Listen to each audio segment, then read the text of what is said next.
Kita membicarakan topik baru tentang ketahanan ekonomi. Ketahanan ekonomi itu bukan defense economic atau security economic, tetapi ketahanan yang dimaksud adalah resilience atau daya tahan ekonomi. Kita diskusi tentang daya tahan ekonomi Indonesia. Yang kali ini bicara lebih luas sedikit. Pokoknya kita ingin tahu apakah uang yang beredar di Indonesia masih banyak. Jadi kita bisa melakukan domestic transaction. Uang muter di negara sendiri yang cukup membuat roda ekonomi berputar dan bisa menghidupi rakyat. Bisa autopilot kok rakyat.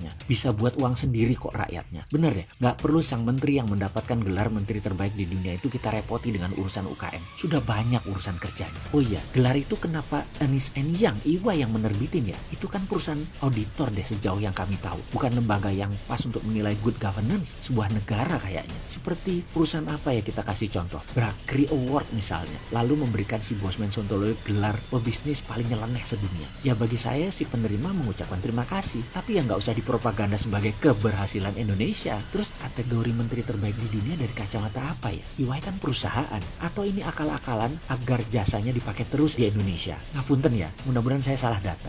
Ingat Ernst & Young, jadi ingat skandal penipuan Lehman Brothers deh. EY yang bermain memanipulasi data audit yang ternyata bodong. Itu skandal dunia, itu penipuan dan jangan-jangan pemberian gelar ini akal-akalan EY. Sekali lagi, mudah-mudahan saya salah datanya. Tapi mengenai penipuan EY di data Lehman Brothers, itu mah nyata, itu mah jelas. Oke, kita kembali ke resilience atau daya tahan ekonomi saat ini.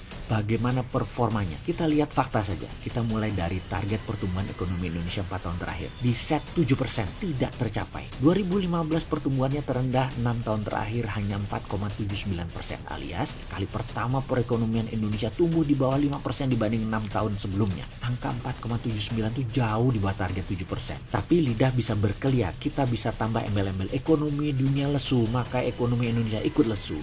Oke deh, alasannya kita terima dah. Di 2016 tumbuh 5,02%. Prestasikah? Ya jauh dibandingkan target yang ditentukan sendiri. Bukan rakyat loh yang menentukan, pemerintah sendiri yang menentukan. Kalau rakyat yang menentukan tumbuhnya maunya ekonominya di atas 10%. Di tahun 2017 dan di tahun 2018 sekitar 5,1%-an. Juga di bawah target yang ditentukan oleh pemerintah. Di awal tahun 2019 malah neraca perdagangannya minus. Kita menjadi negara pengimpor berbagai kebutuhan. Kalau dipikir-pikir ini negara emang nggak bisa memproduksi kebutuhan sendiri kali apa ya? Kesimpulan ini yang saya tangkap loh ya. Pemerintah 5 tahun ini gagal memenuhi target pertumbuhan yang diset oleh dirinya sendiri. Loh kok bisa? Sulit ya mencapai target yang dibuat sendiri. Ngeles apa kali ini? Mungkin ngelesnya gini. Growth 5% kan bagus. Amerika hanya 3,3%. Loh nggak gitu nilainya. 5% GDP per kapita Indonesia dari 3.800 itu $190. Sedangkan GDP per kapita Amerika kan 59.000. Jadi kalau naik 3,3% itu adalah $1.900.